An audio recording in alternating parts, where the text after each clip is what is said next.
Hello everyone, দেখো কতগুলো মশলা নিয়ে চলে এসেছি। আর এগুলো দিয়ে কি করব বুঝতে পারছো? গরম মশলা তৈরি করব বাড়িতেই।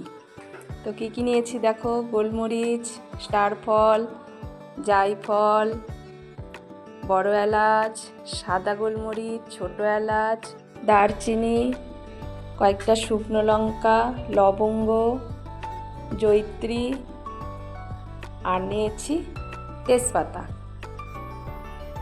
আর এখানে নিয়েছি একটু জিরে, ধনে আর মৌরি। এগুলোকে এখন শুকনো খোলায় ভেজে নেব। দেখো বন্ধুরা, এখানে যত রকমের মশলা আছে আর এক একটা মশলার এক এক রকম গন্ধ, তাহলে সবগুলো যদি একসঙ্গে গুঁড়ো করা হয় তাহলে মশলাটা তো স্বাদে গন্ধে অতুলনীয় হবেই।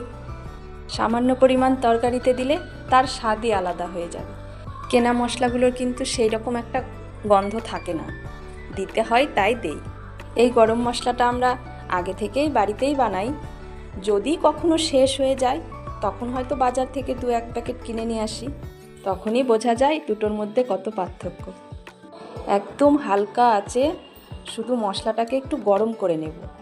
বেশিক্ষণ ভাজলে এর গন্ধ কিন্তু চলে যাবে, তাই বেশি ভাজবো না, শুধু একটু হালকা করে গরম করে নেব যাতে একটু গুঁড়ো করার মতো হয়।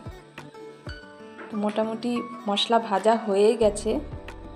তো খুব গরম গরম তো গুঁড়ো করা যাবে না, কড়াইয়ের মধ্যে রেখে দেব। একটু ঠান্ডা হলে একটা থালার মধ্যে ঢেলে নিলাম। তারপর মিক্সির মধ্যে গুঁড়ো করে আবার সেটাকে চালনি দিয়ে চেলে নেব। একটু তো ঝামেলা আছেই, কিন্তু ওই যে অনেকেই বলে না, সারাদিন বাড়িতে কি করো?